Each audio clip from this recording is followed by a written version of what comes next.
The contrast between beauty that can be created like this, as I have done over years, and destruction, which government after government has gone after over the same amount of years, is there for all to see. And we can ignore it, but we can't hide from it, because it's going to be brought home right onto our doorsteps very soon. With the EU, which has now become a very dictatorial power base, the EU, with its unelected speaker, Frau von der Leyen,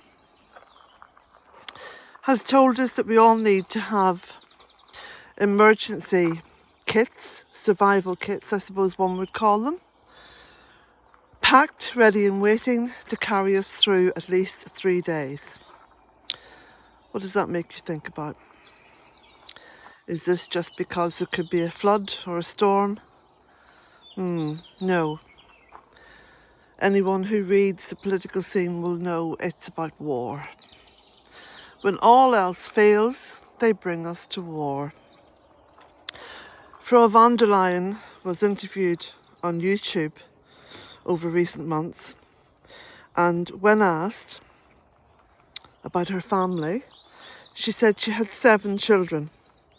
Now, I would hazard a guess and say, looking at her and trying to figure out her age, her children would be mostly grown up. And she was then asked, would any of your children go to war, join the army, whatever? And she laughed. She laughed and she said, oh no. Yeah, that video is up on YouTube. You can check it out if you want. Keywords will bring you to it. So, the sorry state of affairs is that global leaders in the Western world, I have to add, are seeking more chaos, more destruction, and you can be rest assured that not one of their children will be involved in any circumstances where their lives are at risk. Yeah, it's the usual thing, isn't it? It's like royal families, they don medals, sometimes 20 or 30 medals they're wearing on their breast. And very few of them have been actively involved in conflict of any kind. So, I'm talking about this today because I don't know if any of you recall my story about how and why I started the Be Alternate project. So I'll just do a quick recap. In 2003, I was living in London and I was teaching. I had a comfortable little home, a little house of my own. I had a comfortable job teaching in a local school. I could walk to work. The allotment where I grew all my fruit and veg was literally round the corner from my home. I could walk to it. I could come home from school, collect up my tools and things, and saunter off round the corner to my allotment. Can you imagine a more idyllic life? I was living in London. I had all the resources at my fingertips, my family, everything. But in 2003, Tony Blair, as I labelled him, because I knew he was a liar, outright liar, Tony Blair decided that even though the weapons inspectors said, nope, there are no weapons of mass destruction in Iraq, and against the will of the United Nations and against international law, himself and George Bush decided to invade Iraq, and thereafter followed the destruction of the lives of over 1 million people, over 1 million souls.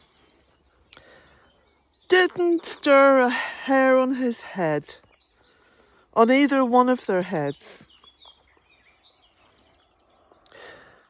I was on the 1 million plus march in London to try to stop that travesty. But the politicians weren't interested in over 1 million people gathering in London to protest that.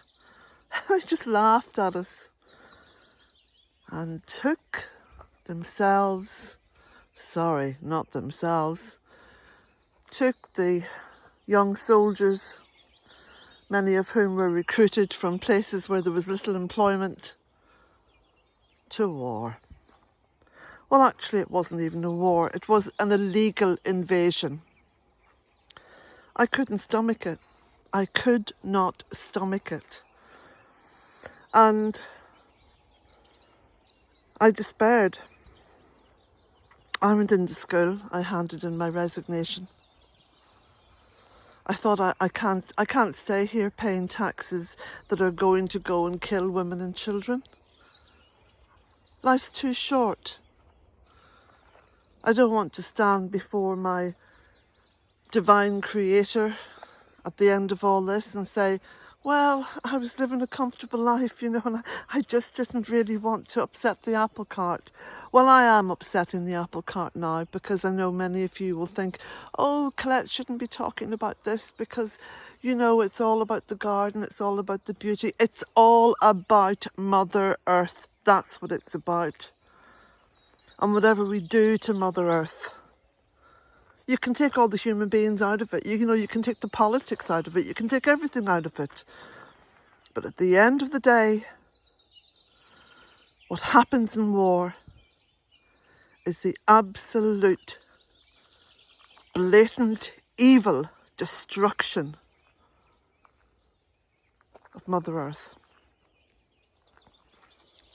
£2,000 bombs are being dropped on Gaza. £2,000 bombs? Are you mad? No, this channel is not going political. I am simply saying that what is about to happen will devastate a generation, devastate the earth. Just pure devastation. We have been primed over and over again, decade after decade. Hate these people, hate this country. Yeah, hate. And no sooner have we invaded and destroyed, you move on to another country. Hate.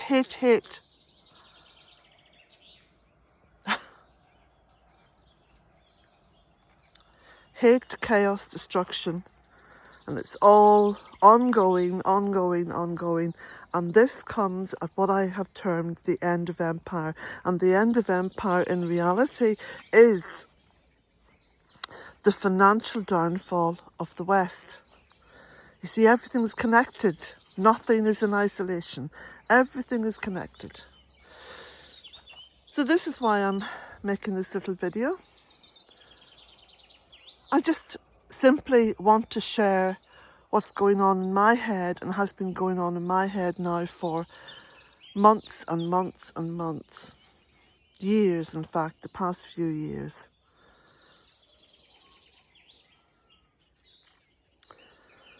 And people will be compliant. And very few people will stand back and allow critical analysis to be part of their thinking. But in the end, it's all destruction. So at the moment, I just feel like, you know, parking things up for a while, because I am very upset. I'm upset that my escape from the travesty of war, illegal wars, destruction, has followed me here, has followed me to Bealtaine Cottage.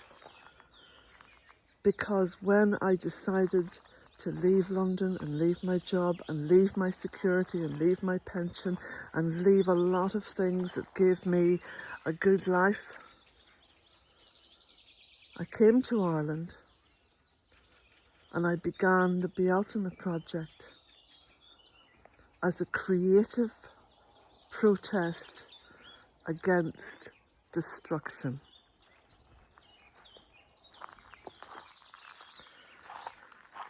Yep, a creative protest against destruction. And the politicians in Ireland seem very keen to destroy our neutrality. Very keen.